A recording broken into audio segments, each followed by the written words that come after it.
Her voice trembled. Then she said her real name. The ship drifted through space, far from any world. Quiet. Safe. Days had passed. She hadn't spoken again since that one whisper. Not even a word. But Captain Elias didn't push her. He stayed patient. Calm, distant, but always near. He gave her space. Gave her food. Gave her silence that didn't hurt. But most of all, he gave her time. He still didn't know her name. Not the one the aliens used, Kalira, but the real one. The one she kept locked inside, until that night. The stars outside the window glowed blue. Soft light filled the ship's lounge. Elias was sitting in the corner, sharpening a knife. Not to use, just to keep it clean. It was a habit. Something to keep his hands busy while his mind stayed quiet. She walked in slowly. Her steps were lighter now. More sure. Still no words. Elias looked up and gave a small nod. Not a smile. Just respect. She sat down across from him. The table between them was old, scratched from years of use. But it was clean. For a long time they didn't speak. Then she looked up at him. Her golden eyes were tired, but something inside them had changed, like a door unlocking. "They took my name," she said softly. Elias put the knife down. He didn't interrupt. She breathed slowly. "The name they gave me, Kalira, it's not mine, it never was." He nodded. "I figured. They made me wear it," she whispered. "Made me forget who I was." "Do you remember now?" A pause. Then for the first time she said it out loud. "My name is Leora." The name rolled into the air like a secret finally free. Elias repeated it gently. "Leora." She nodded, her hand shaking a little. "Thank you for telling me," he said. Her lips trembled. Not from fear, but something like relief. And yet, the moment was heavy, because now, with her name spoken, a new question rose in the silence. Who exactly was Leora? As the ship glided forward, Elias pulled up the ancient galactic records on a small screen. The name Leora echoed somewhere in the back of his memory. Not just a name, but a title. Something from the early days of the war. He scanned through old reports, missing persons, slave captures, political abductions. Then he saw it, a report, 15 years old. A small planet burned by a rogue faction, a peaceful race known for their spiritual power, the Ahrela. A name on the list of the missing Princess Leora of the Ahrela, age 11. Last seen being taken from the temple ruins. Body never found. Presumed dead. Elias stared at the screen, turned to the girl, no, the woman, sitting across from him now. She was looking at the stars again, calm, unaware of what he had just found. His heart beat faster. She wasn't just a slave. She was royalty. He didn't speak of it that night. He didn't want to scare her. Instead, he asked her a simple question. "Do you remember your home?" She nodded slowly. "What was it like?" Leora closed her eyes. "Bright, soft winds. We had trees that sang when the wind passed through. And the sky, it glowed like amber when we prayed." He listened. Her voice was low, shaky, but real. And in that voice, he heard more than memory. He heard pain and power. "They destroyed everything," she said. "They said our power was dangerous, so they took the children, the women, made us forget." Elias clenched his fists. He had seen war. But this was more than war. It was erasure, and she had survived it. That night, Leora couldn't sleep. Her name was free again, but so were her memories. The cages, the pain, the hands that pulled her from her mother, the cold floors, the way she was made to kneel while others laughed. Tears slid down her cheeks in the dark, but she didn't cry from weakness. She cried from the weight of remembering. The next day, Elias made a decision. He wouldn't take her back to any base. Not until he knew why she was taken. Not until he knew what her people truly were, and why someone still wanted her forgotten, because now he had a new mission. Protect Leora, and maybe help her become who she was always meant to be. Deep in space, far from any planet, a coded signal was sent from a forgotten beacon. Subject Leora detected. Human protector identified. Preparing retrieval. Somewhere in the dark they were coming, but this time Leora wouldn't be chained and Elias wouldn't run. He was ordered to break her. Instead, he broke the chains. Captain. Elias woke to the sound of alarms, not loud, not sharp, just a soft warning. Someone was trying to connect to his ship from orbit. He moved fast, boots hitting the metal floor. Leora was already awake, standing in the corridor. Her silver hair shimmered in the ship's glow. Her eyes met his. "They found us, didn't they?" she asked quietly. Elias didn't answer. He didn't need to. He sat in the pilot seat and opened the signal. A red light blinked, followed by a voice. Cold. Familiar. "Commander Elias, report to Sector Base 5 immediately. Bring the asset." He hated that word. Asset. It wasn't even a request. It was an order. His human command had learned about Leora, and they wanted her, not as a person, as a thing. 2 hours later, Elias landed the ship on the steel pads of Base 5, deep inside a human-controlled moon. The soldiers didn't salute him. They stared at the girl walking behind him. Leora walked slowly, but she didn't hide anymore. No chains, no fear in her steps. But Elias felt the tension in the air. Something was wrong. They led him to the War Council room. White walls, gray uniforms, no smiles. General Martin stood at the center. Sharp jaw, colder eyes. "You've caused quite a stir, Captain," the general said. "I followed your orders." Elias replied. "Won the war, secured the area." "Yes, and then you disappeared with a highly sensitive subject." Elias stayed calm. "She was a prisoner. I gave her freedom." The general stepped closer. "You gave a classified alien female freedom. Do you know who she is?" Elias didn't answer. Of course he knew. Leora, daughter of a spiritual bloodline, a race with ancient power. Martin's voice hardened. "The Aharela were labeled unstable. Their females are unpredictable. Some say they can see the future, speak to the stars, control life itself." "So you enslaved them?" Elias said. "We protected the galaxy," Martin snapped. "Now hand her over." Behind him, Leora stood, silent, but her eyes burned. The room darkened. Lights shifted red.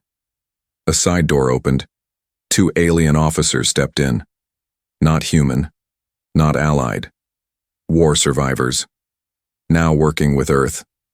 One of them grinned. "We remember this one. Pretty thing.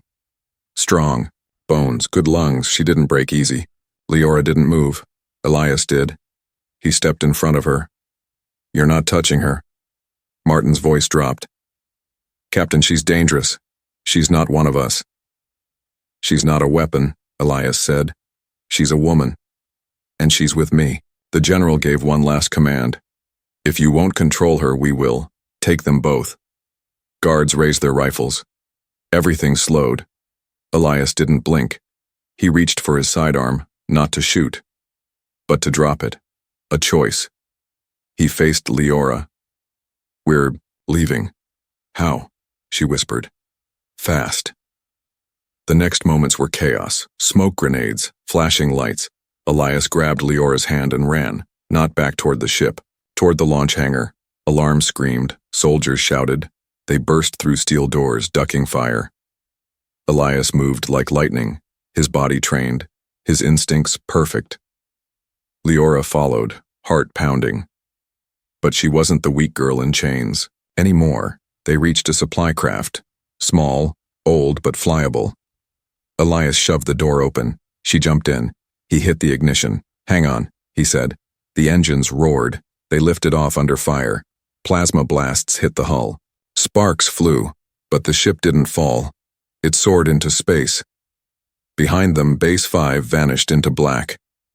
Hours later, drifting through deep void, they finally breathed. Leora sat beside him, hands trembling. "You chose me," she whispered. He looked at her. "You didn't belong to them. You'll be hunted now. So will you. You threw everything away." He paused. Then he said the words like a promise. "I didn't throw anything away. I broke the chains." In the shadows of a nearby galaxy, the Secret Ones watched. The girl was free and the human had rebelled. "They've bonded," a voice said. "Then the prophecy is real," said another. "Prepare the Bladeborn. Soon, more than war would chase them. Soon, truth would rise from the ashes and the galaxy would learn. A human who breaks chains cannot be controlled." End of Part 4. The human who won the war, and the gift he never asked for. The battlefield was silent. Ashes floated in the cold air like black snow. The war was finally over. Human Captain Elias trudged across the broken stone floor of the alien stronghold, his boots stained with dust and blood. His face was calm, but his eyes held the weight of too many battles. The alien empire had fallen. The galaxy had watched as a single human, through courage and brutal sacrifice, ended years of horror. Now, they called him a hero, but Elias didn't feel like one. He stood in the Grand Hall, where the remaining alien generals sat like cold statues on thrones of silver. The tall, scaled creatures looked down at him with hollow eyes. Their voices hissed in strange languages, but their translator machines made it clear. "You fought with honor," one of them said. "You deserve a reward." Elias didn't answer. He didn't want medals or gifts. But then, the doors opened. 2 guards dragged something into the hall. At first, Elias thought it was just another prisoner. Then he saw her, barefoot, shaking and bound in metal chains that clinked against the floor. She wasn't just any alien.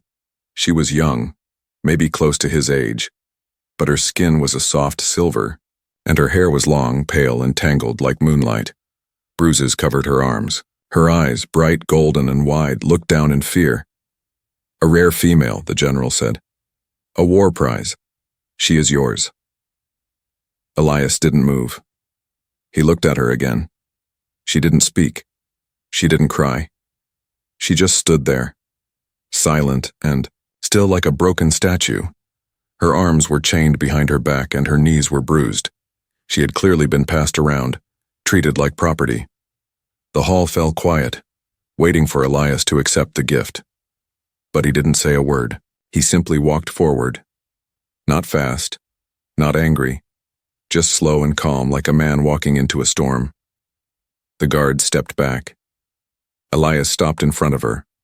Her eyes didn't meet his. He looked at her chains, then at her face. "What's your name?" he asked gently. She flinched. No one had asked her that in years. Not since she was taken. She opened her mouth, but no sound came out. Elias turned to the generals. "Take the chains off." "She's yours to do with as you please," one of them said. "But if you want her unchained, do it yourself." Elias looked at the metal cuffs again. His hand moved to the small toolkit at his belt. Slowly, he crouched down and worked on the locks. They were simple, designed to stay closed, not protect her, just control her. She didn't move. With a soft click, the first cuff opened, then the second. Her arms dropped to her sides like dead weight. Still, she didn't speak. Elias stood up. "Can she walk?" "She has no injuries that stop her," said a voice from behind. He nodded. "Then she comes with me." He turned and began to walk out of the hall. The alien generals didn't stop him. She hesitated, confused. Was this a test? Another trick? But his steps were steady. He didn't look back. After a few seconds, she followed him. Quietly, with small steps, still afraid. Her chains dragged behind her until she stopped, turned, and let them fall from her hands. The sound echoed through the hall like thunder. Outside the stronghold, a human ship waited. The door opened and warm yellow light spilled out onto the cold ground. Elias gestured toward the open ramp. She paused at the edge. "You can walk in," he said softly. "No one's going to touch you." She looked at him. Just for a second, something in his voice was different, gentler than anything she remembered. She stepped inside. He followed, and the door sealed behind them. Inside, the ship was simple, clean, quiet. He led her to a small room with a bed, a soft chair, and a folded blanket. "You can rest here," he said. "No chains, no orders, you're safe." She didn't move. He placed the blanket on the bed and turned to leave. But before he did, he said one last thing. "You're not a reward. You're a person." The door closed behind him. For the first time in years, she sat down, on a real bed, not a cage floor. Her fingers touched the blanket, unsure if this was real. And in that small, quiet room, for the first time since she was taken, she cried. Not from pain, but from the strange feeling of freedom. She waited for pain, but he gave her silence. The stars outside the ship blinked like tiny fires in the dark. Space was quiet, almost too quiet for her. Silence used to mean danger. Silence used to come before pain. She sat on the bed, knees pulled to her chest, watching the metal door as if it would burst open at any moment. Her arms were still sore where the chains had pressed into her skin. Her back ached, but her fear burned hotter than any wound. Captain Elias hadn't come back, not for an hour, not for two, not with ropes, not with orders, not with cruel hands. This confused her. He had every right to hurt her. That's what they always said. You belong to whoever owns your chains. And the humans had won the war. They were the victors now. She was just a body wrapped in old scars and broken pride. But something was different about this man. When he unlocked her chains, his hands didn't shake with desire. They didn't grab or pull. They were careful, slow, respectful, and when he left the room, he didn't even lock the door. Her name wasn't Kalira.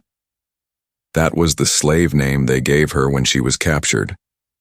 But her real name? No, she couldn't speak it. Not yet. Not aloud. She had buried that name deep inside like a dying flame in frozen earth. A small screen lit up near the wall. Food appeared from a metal tray slot. Warm, fresh, nothing like the cold leftovers she was used to. She didn't touch it. Maybe it was a trick. Eat the food. Get punished. That's how it worked before. She waited and waited. Then finally, the door hissed open. Her muscles tensed. She turned her face away, ready to be struck. But the blow never came. Instead, footsteps. Calm. Heavy. Human boots. Elias stepped inside, carrying a folded piece of cloth in a small pouch. He placed both gently on the bed. "Here's some clean clothes," he said, "and something for the pain. Basic healing cream." She didn't reply. He didn't expect her to. He moved toward the far side of the room and sat in the chair. He leaned back, looked out the window at the stars, and said nothing more. The silence stretched between them like a wall. But it wasn't sharp. It was peaceful.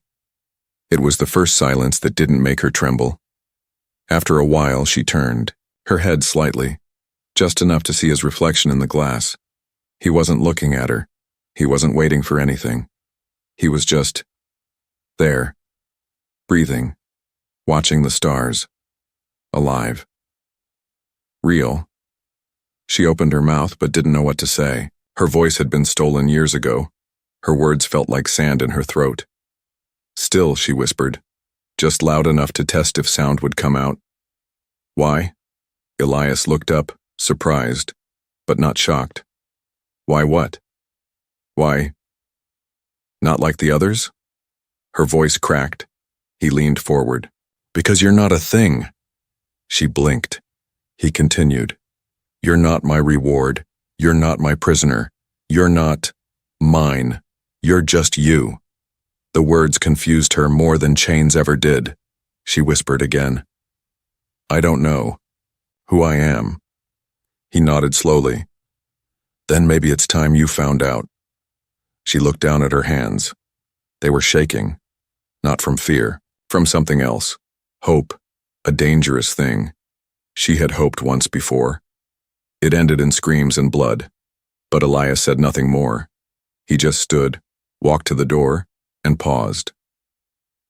You don't have to trust me, he said softly. But you can. Rest, I won't come in unless you ask. The door closed behind him. She sat frozen for a while. Then slowly she reached for the clean clothes. They were soft, simple, gray fabric, stitched neatly. She peeled off the torn rags she had worn for too long and slid into the warmth of the new outfit. She touched the healing cream, opened the pouch and dabbed a little on her arm. The cool gel sank into her skin, easing the sting of old cuts. When the lights dimmed for sleep mode, she lay on the bed. Her body curled up, but her mind was wide awake. Who was this man? And what did he really want? Hours passed. Dreams came. But they weren't filled with chains or screams. This time she dreamed of the stars and a human hand that didn't strike, but offered peace. They hunted him for a crime. Loving what he shouldn't, space was no longer empty. Every star system Captain Elias flew through felt colder, heavier, because now he was not just running. He was wanted. The official warrant had gone out only hours after their escape. Fugitive human soldier Elias Bren, accused of defecting, aiding an unstable alien. Priority level, red. They didn't say her name, they didn't mention Leora, not because they didn't know, but because they were afraid. Afraid of what she was, afraid of what she might become, and most of all, afraid that she had chosen a human on board their small ship. The world was quieter. Leora sat beside the window watching stars pass by. She didn't ask where they were going. She didn't care. For the first time in years, she wasn't trapped. But her freedom came with a price. You shouldn't have helped me, she said one night, her voice soft. Elias didn't look away from the controls. They would have taken you. Now they'll take you too. He glanced at her. Let them try. She studied his face, calm, sharp, unreadable. But she could feel it under his skin. He was burning. Not with fear, with something stronger. Rage. Not for himself. For her. They landed on a frozen planet to refuel. The base was quiet, small, half buried in snow. They wore cloaks, hoods pulled low. Most beings there didn't care who you were. As long as you paid. Leora kept close. Her eyes scanned the shadows. She was stronger now, but fear still lived in her bones. Until one of them appeared. A Bladeborn. They weren't soldiers. They weren't bounty hunters. They were older than war itself. Alien warriors sworn to balance, to silence those who defied the order of power. And now they were after her. The warrior stood 7 feet tall, his skin marked with ancient runes, glowing faint blue under the snowlight. His eyes locked on Leora. Princess of the Aharela, he said, voice like ice cracking. You were not meant to survive. Elias stepped forward, slow and cold. She's with me. That is why you must fall. The Bladeborn moved fast, like lightning wrapped in shadows. Elias drew his weapon. They clashed hard. Steel hit light. Plasma met fury. Elias fought with precision. But the Bladeborn didn't bleed, didn't speak. Leora stood frozen until she saw the cut on Elias's shoulder, the blood. Something inside her snapped. She raised her hand, not in anger, not in fear, but in purpose. The air around her shifted, thickened, glowed. The snow on the ground lifted like dust in slow motion. The Bladeborn stopped. His eyes widened. You've awakened, he whispered. Then he fell to his knees. Not from pain, from power. Hers. Elias watched in awe as the air calmed. Leora lowered her hand, shaking. He stepped closer. What did you do? She shook her head. I don't know. I just felt you. Hurt. And something inside me opened. The Bladeborn looked up at her with reverence. You are not a weapon. You are a bridge. Then he vanished, faded into light. Back on the ship, Elias cleaned his wound. Leora sat across from him, quiet but focused.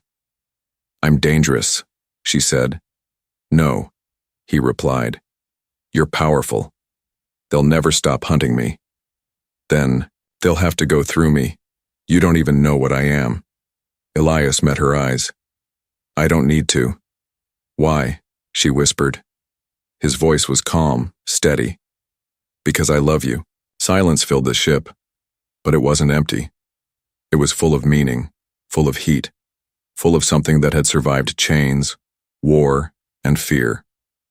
Leora looked away, breath shaking, not from panic, but because, deep down, part of her wanted to believe it was real, wanted to believe someone could see her not as an alien or a tool, but as a woman worth fighting for, a woman worth loving. In the black space beyond, many eyes watched. Some feared what was growing between them, others saw hope. But one voice, deep, ancient, cruel, spoke from the shadows. Then let them both burn, and a fleet awakened, not to capture, to erase. She took his hand, and the universe trembled. The stars outside were no longer quiet. They moved faster now, not because time had changed, but because something was coming, and the universe felt it. On board the ship, Elias stared at the nav screen. Every second, the red signals grew larger, closer. Enemy ships, not bounty hunters, not soldiers, executioners.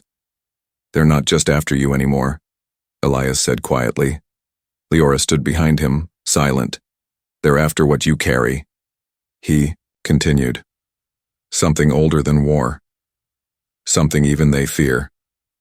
Leora said nothing for a long moment. Then, her voice calm but heavy with truth, she spoke. They're not afraid of me. They're afraid of what we become together. Elias turned to her, eyes narrowed. What do you mean? Leora stepped forward. The Arela were never warriors. We were keepers of balance, of life, of old power. Then why were they hunted? Because we could bond, she said. Truly bond, with those who showed us loyalty. And when that bond was complete, our energy awakened. Elias was listening carefully now. But it only happens once in a lifetime, she said, and only with someone who would die for us. Like a soul link? He asked. She nodded. But stronger. We become two halves of one flame. He swallowed. You've already felt it, haven't you? She asked. When I raised my hand against the Bladeborn, when you bled, he nodded slowly. It felt like something moved through me, like we were one breath. Leora stepped closer. Then the bond has begun. Outside, the enemy fleet entered the system, over 50 ships, dark, silent, merciless. Their orders were simple. Erase the bond, erase the threat. Deep in their command vessel, a figure stood in shadows. His voice came through a stolen human frequency. Kill the human, capture the girl, and burn what remains. Back on the ship, Elias was arming their defense systems. Leora walked to the center of the control room and closed her eyes. Her voice was soft. Let me show you what we truly are. Elias paused. The lights dimmed. Energy began to pulse from her skin, soft silver light flowing from her fingertips. A symbol appeared on her forehead, a glowing crest of her ancient bloodline. The room filled with warmth. Not heat, but memory. Elias saw flashes, temples in the sky, trees that sang, people of peace walking with stars in their hands. Then darkness, flames, chains, the scream of her mother as she was taken. Then, him, his face, his voice, his kindness. The moment she started to feel whole again. He dropped to his knees, overwhelmed. Leora opened her eyes and reached for his hand. He took it, and in that instant, the bond completed, not through magic, not through words, but through choice. His heart chose her. Her soul chose him. The ship's systems surged. The screens blinked red, then gold. Leora whispered one word. Together. Outside, the first wave of enemy ships opened fire, but before the blast could reach them, something happened. The ship pulsed with golden light. A shield formed. Not metal, not tech. Energy born from trust. The first missiles shattered. Elias stood beside her now, his own eyes glowing faintly from the connection. "We fight," he said. "We stand," she replied. And they launched. The small ship moved like lightning, guided by their linked thoughts. It dodged fire, weaved between giants, and struck back with bursts of light from Leora's hands, energy that bent reality for seconds at a time. Enemy ships exploded like stars dying, but more came. 100 more. Too many. "We can't win," Elias said. "We don't have to," Leora replied. "Then what?" "We show them," she said. "Show them what love looks like when it refuses to kneel." They reached the heart of the enemy fleet. The command ship loomed ahead. Leora stepped forward and opened her arms. Her voice rang across space. No speakers. No tech. Just power. "You cannot kill what was born to rise again." A wave of light exploded from her body. Every sensor in the enemy fleet shut down. Every weapon turned to dust. Every ship stopped moving. In silence, one by one, they bowed, not in surrender, in respect. Inside the command ship, the Dark Leader watched. His hands shook. He hissed, "This cannot be." His second-in-command replied, "Sir, they've completed the soul bond." Impossible, but it wasn't. The human didn't just free a slave. He loved a queen. And now, she stood at the center of the stars, glowing with purpose. Not as a weapon, as hope. In that moment, Leora turned to Elias and whispered, "Will you still stand with me after all this?" Elias smiled, blood on his hands, scars on his soul. "Until my last breath," he said, and even after. But far beyond the stars, something older had awakened, a shadow deeper than war, a force that once wiped out her kind before. Now it wanted to finish the job, and it whispered through the void, "They are not gods yet. Let's see how they bleed." The slave no more. She walked beside him as his wife. The galaxy held its breath. They had seen the light. They had watched a fugitive human and a forgotten alien girl destroy a fleet without firing a single human missile. But peace did not come. Not yet, because something darker had now awakened, older than empires, deeper than death. The Voidborn. They weren't soldiers. They weren't ships. They were silence itself, a force that erased light, life, and love wherever it touched. And now it moved toward them. Not to conquer, to erase. Leora sat quietly at the center of the ship. Her eyes were closed. Her breath was slow. Golden threads of energy pulsed around her fingertips. Elias stood nearby, watching the nav system blink in panic. Systems couldn't track the new threat. Not by shape, not by code. It was formless, limitless, pure destruction. "What is it?" he asked. Leora opened her eyes. "The same force that destroyed my people, that hunted our kind in secret, that convinced the galaxy to forget us." "Why?" he asked. "Because we carry something it can't control," she said. "What's that?" She looked at him. "Choice." They landed on a forgotten world. Silent. Untouched. The last place the Arella ever called home. Leora led him through the broken ruins of an ancient temple. "This is where it began," she said, "and where it must end." Elias touched. A broken wall. Ancient markings told stories, of love that lit stars, of bonds that moved planets. "You're not a weapon," he whispered. She smiled faintly. I was never meant to be, but together, we might be more. She reached into the earth and pulled something from the dust. A ring, silver and warm to the touch. Not forged by machines, but by memory. She held it out to him. Elias stared. Mary? Me, she said. He blinked. You're serious? You freed me. Not just from chains, from silence, from fear. And I chose you long before I even understood what love was. Elias stepped forward and took the ring. He placed it on her finger. No priest, no ceremony, just a promise made under a sky full of stars. But the sky began to darken. The void-born had arrived. The air grew heavy. The wind froze.